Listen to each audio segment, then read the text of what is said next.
देखिए, कैंसर जो है एक ऐसी बीमारी है जो ना हो तो अच्छा है।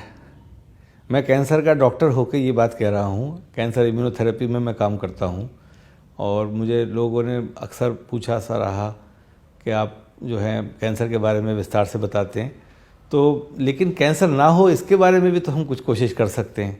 बीच बीच में ऐसे मरीज़ भी आते हैं जो ये कहते हैं कि हमने तो कभी धूम्रपान नहीं किया था, पान भी नहीं खाया था, शराब का सेवन भी नहीं किया, बड़ी सिंपल सरल ज़िंदगी गुजारते थे, फिर भी कैंसर हो गया।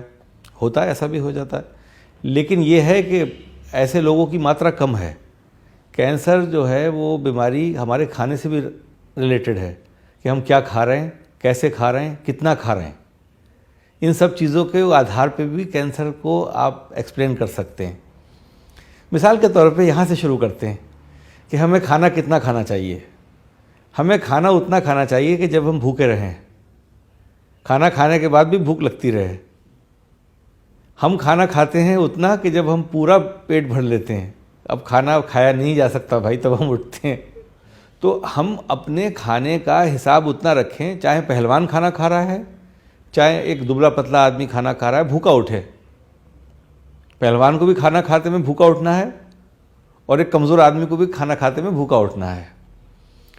मतलब ये कि जितना भी खाना मैंने खाया वो सब पच गया। अगर उसका पचना मुश्किल है तो वो पाचन शक्ति बढ़ाने के लिए सेल्स का मल्टीप्लिकेशन ज़्यादा होगा, और सेल्स का जब भी मल्टीप्लिकेशन ज़्यादा होगा तो कुछ मात्रा में ख़राब सेल बन जाएंगे।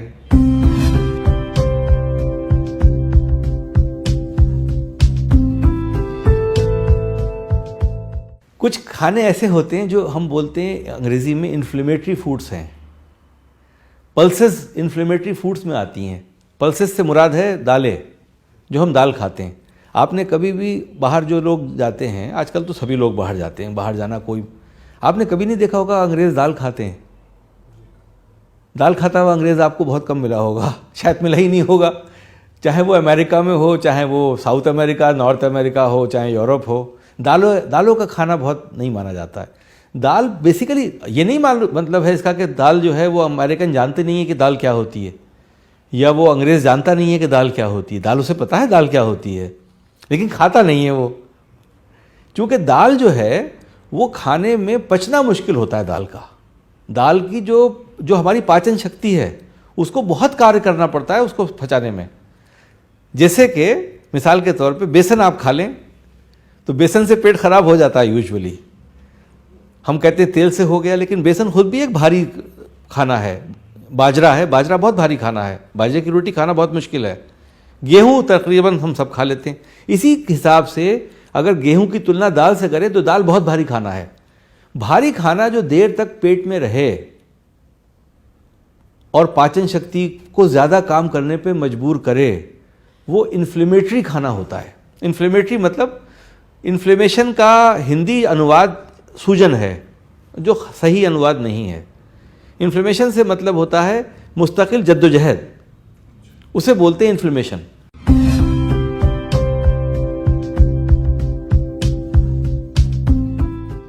देखिए, खाने में भारत में हम दूध का सेवन बहुत करते हैं। एक बहुत कुछ साल पहले एक चला चली थी कि हम सेपरेट मिल्क पिएं। सेपरेट मिल्क का मतलब है कि टोन्ड मिल्क जो दिल्ली में जैसे मिलता है और हर बड़े शहर में मिलता है, डबल टोन्ड मिल्क। ये टोन्ड और डबल टोन्ड मिल्क अच्छा नहीं है। इसमें क्या है कि दूध में दो कंपोनेंट होते हैं। एक दूध में क्रीम होती है मिल्क में, और एक उसके अंदर लैक्टोज होता है। दूध से हमें एक तो फुल क्रीम मिल्क लेना चाहिए। आज की जो रिसर्च है वो ये कहती है कि कोलेस्ट्रॉल हमारे लिए बहुत अच्छा होता है। कोलेस्ट्रॉल अच्छा होना ही चाहिए। कोलेस्ट्रॉल से मुराद होती है चिकनापन। कोलेस्ट्रॉल जो है वो चिकनाहट प्रोड्यूस करता है शरीर के अंदर। आपकी त्वचा जो है चमकती है जब कोलेस्ट्रॉल अच्छी होती है। मोटे लोगों की त्वचा देखा है ना, चमकती है। दुबले पतले लोगों की उतनी त्वचा चमकती नहीं है। दूसरा ये कि जोड़ होते हैं हमारे शरीर के, ये जब हम जोड़ चलाते हैं तो इनमें चिकनापन होना चाहिए। ये भी कोलेस्ट्रॉल पे आधारित है। कोलेस्ट्रॉल दो प्रकार की होती है, एक गुड कोलेस्ट्रॉल, एक बैड कोलेस्ट्रॉल। कहते थे बैड कोलेस्ट्रॉल कम होना चाहिए, लेकिन क्या है, कोलेस्ट्रॉल टोटल हम जब लेंगे ना तभी गुड भी बढ़ेगी और तभी ख़राब भी बढ़ेगी। लेकिन कोलेस्ट्रॉल से पाया गया कि कोलेस्ट्रॉल जो है, नई नई चीज़ें होती रहती हैं। देसी घी जो है बहुत अच्छा माना जाने लगा आज की तारीख में। आज अंग्रेज़ के प्रोग्राम आप देखिए खाने के, टीवी पे बहुत प्रोग्राम आते हैं खानों के, उसमें वो देसी घी यूज़ करते हैं खाने में। ऑलिव ऑयल तो बहुत ज़माने से यूज़ करते थे। अच्छा, देसी घी का उन्होंने अंग्रेज़ी भी नहीं करी है, तर्जुमा भी नहीं है उनके पास, तो वो देसी घी ही बोलते हैं उसको। तो हम उनसे सुन रहे हैं, सीख रहे हैं, देसी घी खाना चाहिए। लेकिन देसी घी कहाँ का खाना चाहिए? बाज़ार का देसी घी है या नहीं मुझे नहीं पता। घर का देसी घी खाना चाहिए। जितना भी घी देसी घी निकले, घर में यूजुअली हमारे घर में 1 किलो 2 किलो दूध तो आता ही है। उसकी बलाई जो है वो दिन भर के घी के लिए बहुत होती है। उस बलाई को आप घी बना लीजिए, वो घी आपके लिए बहुत अच्छा है, पूरे दिन चलेगा। उतना ही घी खाना चाहिए। वो जो दूध था वो भी पी लिया, वो घी भी खा लिया। इसी तरीके से हम दूध से दही बनाएं। लेकिन अगर आप दूध से दही बनाने की कोशिश करेंगे घर में, और आप कमर्शियल दही जो बाज़ार में मिल रहा है डब्बों में पैक, उससे आप बनाएंगे तो दही नहीं जमता है। इसलिए नहीं जमता है कि वो दही प्रोसेस्ड दही है, उसमें लैक्टोबैसिलस की मात्रा दही में बहुत कम है। और वो दही का लैक्टोबैसिलस इस लिहाज से बनाया गया है कि उससे आप दही जमा नहीं सकते। वो लैक्टोबैसिलस का घोल फैक्ट्री में ही मिलेगा आपको। अगर उससे आप लेके दही जमाएंगे तो जम जाएगा, लेकिन दही से दही नहीं जमेगा। दही कौन सा अच्छा माना जाता है? जो सार हो, खट्टा दही हो, थोड़ा खट्टा। हम पहले ज़माने में दही जो खाया करते थे, वो दही बेचने वाला आता था, जो सर पे रख के दही बेचता था गाँवों में। आपने कभी देखा है उसको? उससे हम दही खरीदते थे और उसके दही को खट्टा कहते थे। उससे हम कड़ी बनाया करते थे, दही की खट्टी कड़ी होती थी। दही वो दही है जो हमारी सेहत के लिए अच्छा है, जिसमें लैक्टोबैसिलस है। सार होने का मतलब है कि लैक्टोबैसिलस उसके अंदर है, उसने एसिड प्रोड्यूस किया उसके अंदर। अगर उसने एसिड प्रोड्यूस नहीं किया, लैक्टोबैसिलस की मात्रा ही कम है, तो वो दही दही नहीं है। वो खाली एक प्रोसेस फूड है जो आप खा रहे हैं। वो दही की क्वालिटी नहीं दे रहा है। पहले ज़माने में मैंने यूनानी बुक्स पढ़ी हैं, कुछ हकीमों का कहना ये होता था कि हमें हैरत है कि जो लोग दही खाते हैं वो मरते क्यों हैं। मतलब ये कि दही खाने वाले को सारे पोषण मिल जाते हैं दही से, लेकिन वो दही वो नहीं है जो डब्बे की पन्नी उतार के आपने खाया। दही वो होना चाहिए जो घर में जमा के आपने खाया।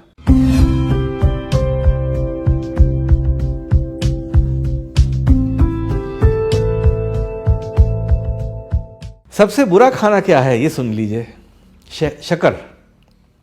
गन्ना बुरा नहीं है। गन्ने का जूस आप कितना पी लेंगे? 2 गिलास, शायद 2 गिलास भी बहुत कम लोग पीते होंगे, 1 गिलास भी बहुत कम पीते होंगे। लेकिन शक्कर कितने से बनती है? गन्ने से। बहुत ज़्यादा गन्ने से बहुत कम शक्कर बनती है। बहुत ज़्यादा गन्ना चाहिए तब हमें शक्कर मिलेगी। कुछ का कहना है 7 गन्ने 8 गन्ने मिलाओ तब जाके थोड़ी सी शक्कर बनती है। मालूम ही है। तो शक्कर तो बहुत महंगी होती है ना गन्ने के मुकाबले में। रिफाइंड शुगर ये ख़राब है, गुड़ फिर भी बेहतर है। रिफाइंड शुगर क्यों ख़राब है? रिफाइंड शुगर का जो प्रोसेसिंग है वो केमिकल्स के थ्रू होता है, और केमिकल्स का एक्सट्रैक्शन शुगर से हो नहीं पाता है। तो वो शुगर जो है वो ख़राब है। रिफाइंड शुगर ख़राब है, हम ज़्यादा मात्रा में खाते हैं। वो क्या करती है? सिंपली, शुगर मना नहीं कर रहा हूँ मैं ज़्यादा शुगर की बात कर रहा हूँ कि हमने सुबह से शाम तक मिठाई खूब खाई, वो गलत है। कभी कभी ओकेजनली मिठाई खा ली, ठीक है। चॉकलेट भी हम खाते हैं, वो भी गलत है। केक्स खाते हैं, पेस्ट्रीज खाते हैं, वो भी हमेशा नहीं खाना चाहिए, कम मात्रा में खाना चाहिए।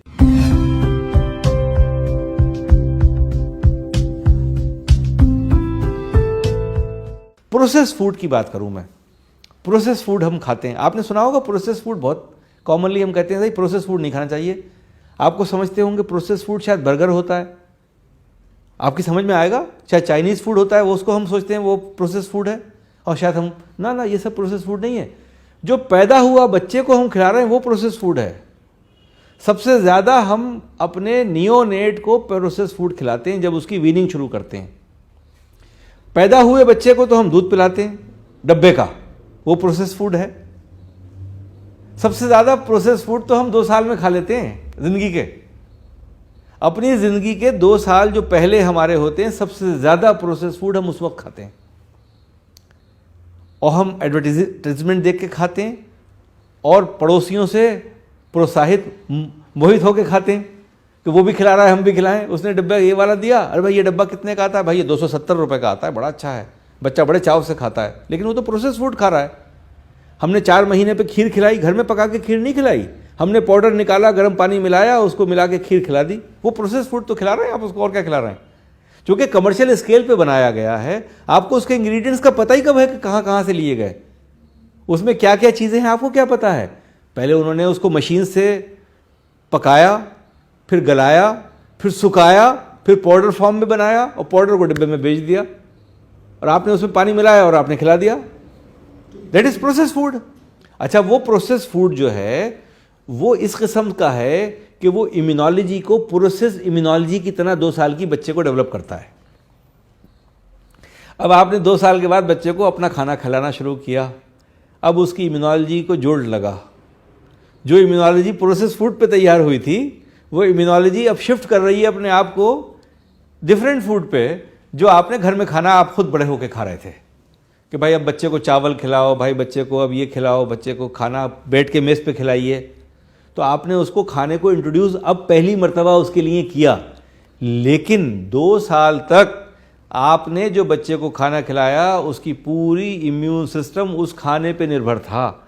डब्बे का दूध सबसे ज़्यादा बच्चों में एलर्जीज करता है। मैं आपको बताता चलूँ, जिन बच्चों को एलर्जीज़ हैं, अगर आप प्रोसेस्ड मिल्क रोक दें तो एलर्जीज ख़त्म हो जाती हैं। बच्चे को एलर्जीज कैसे होती है? पैरों में खुजली हो रही है, लाल चकत्ते पड़ गए, बच्चा जो है उसके अक्सर स्किन की प्रॉब्लम्स बहुत हो रही हैं। वो पाया गया कि वो मिल्क चेंज कर दो, मिल्क उससे प्रॉब्लम्स ख़त्म हो जाती हैं। तो अब मेडिकल कॉन्फ्रेंसेस जो बच्चों की, जो पीडियाट्रिक्स की कॉन्फ्रेंसेस होती हैं, वो प्रोसेस्ड मिल्क और प्रोसेस्ड खाने के स्पॉन्सर से नहीं फाइनेंस होती हैं। अब दुनिया का एक नॉर्म हो गया कि हम उनको प्रमोट नहीं करेंगे, चाहे वो कितनी भी बड़ी कंपनी हो। अगर वो मिल्क फूड फार्मूला बना रही है या वो खाने का फार्मूला बना रही है, हम उससे स्पॉन्सरशिप नहीं ले सकते। मतलब वो बैन हो गया है अब दुनिया भर में, लेकिन हम आज भी खिला रहे हैं, हम दे रहे हैं बच्चों को। तो प्रोसेस फूड जो है वो क्यों ना हम मेहनत करें और खाना पका के खिलाएं बच्चे को, खिचड़ी खिलाएं, चावल खिलाएं, वीनिंग करें उसकी, हम खीर खिलाएं, उससे वीनिंग करना चाहिए हमें। तो हमारे इम्यूनोलॉजी जो है, ये पाया गया कि इस ग्रुप में जो प्रोसेस फूड लेता है उसका फ्यूचर बहुत अच्छा नहीं होता है। वो 50 साल की उम्र में भी अगर बहुत सी प्रॉब्लम्स आएंगी तो वो उसका एक पर्टिकुलर पीरियड जो पहला 2 साल का गुजरा था वो मायने रखता है उसकी ज़िंदगी के लिए।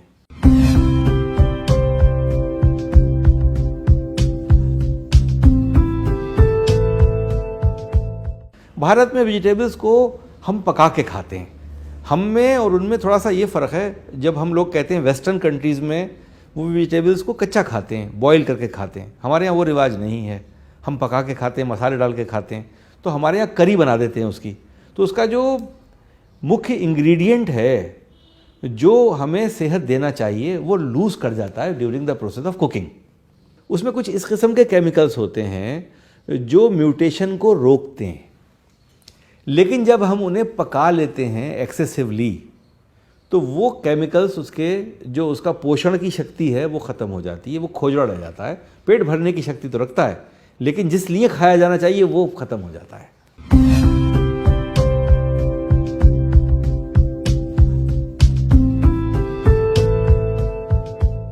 अच्छा, मीट में 2-3 तरह की वैरायटीज़ होती हैं। एक तो सी फूड होता है जिसमें फ़िश हम प्राइमरी भारत में खाते हैं, मछली खाते हैं।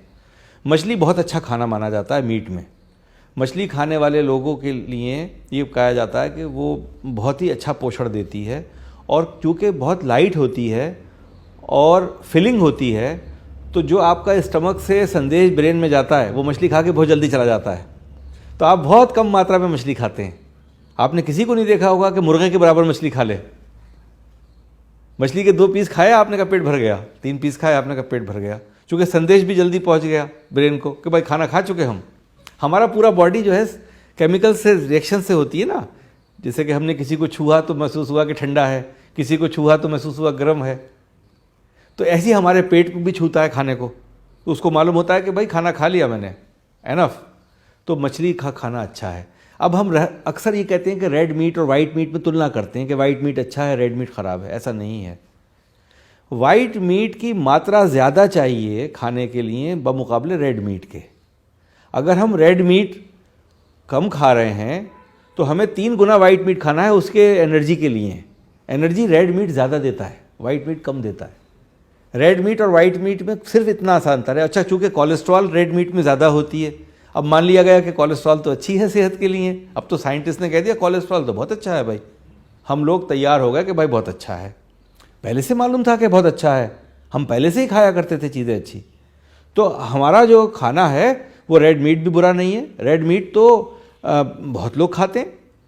तो रेड मीट से मुराद है कि 4 पैरों पे चलने वाले जानवर के गोश्त को रेड मीट कहते हैं, 2 पैरों वाले चलने वाले को वाइट मीट कहते हैं। जितनी बर्ड्स हैं उनका मीट वाइट है, चिकन समेत।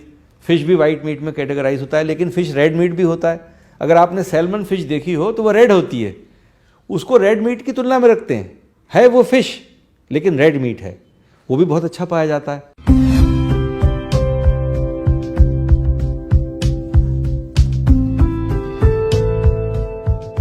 खाने पे अगर हम कहें कि सबसे अच्छा खाना कौन सा है, जो सबसे इजीली डाइजेस्ट हो जाता है और जो वो खाना लोग खाते हैं जिससे कि कैंसर नहीं होता, वो मेडिटेरियन फूड है।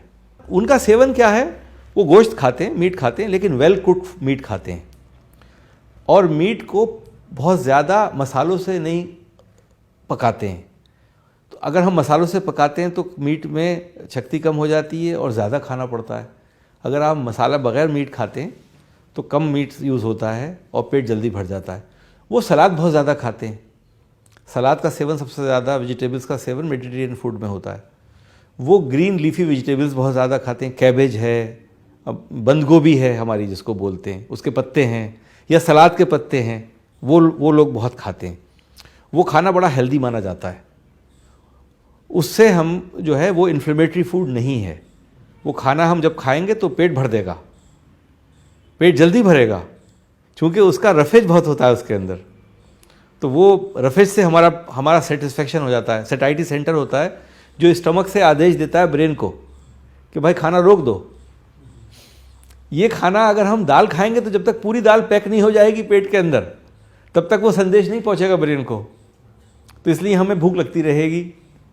अगर हम पत्तों से शुरुआत करेंगे खाने की, वेजिटेबल्स से शुरुआत करेंगे खाने की, तो खाना हम कम खाएंगे, संदेश पहले पहुंच जाएगा ब्रेन को कि खाना बंद कर दो।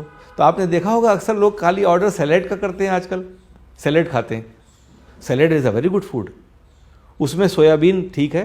अच्छा, जो दालें हैं, दालों के खाने का तरीका भी अंग्रेज़ों ने ईजाद किया। स्प्राउट्स खाते हैं वो, जो कच्ची होती है लेकिन जिसमें पत्ता निकलने लगता है पानी से। पानी में डाल दिया, वो उगने लगी, उसमें उगाव आ गया। वो पक्की नहीं, कच्ची है वो, लेकिन वो कम मात्रा में खाते हैं हम बहुत, क्योंकि टेस्टी नहीं होती है। न्यूट्रिशनल एस्पेक्ट सारे पूरे कर देती है। बी कॉम्प्लेक्स जो होता है हमारा सबसे बड़ा एंजाइम है, जो हमारे खाने के लिए बहुत ही ज़रूरी है। हमारे शरीर में immunology, immune system B complex पे बहुत आधारित है। और बी कॉम्प्लेक्स काय में होता है? स्प्राउट्स में होता है। सबसे अच्छा जो हमारा विटामिन का सोर्स है, जो दाल उगने लगे, जिसमें एक शाख निकल आए छोटी सी, वो लाजवाब खाना है।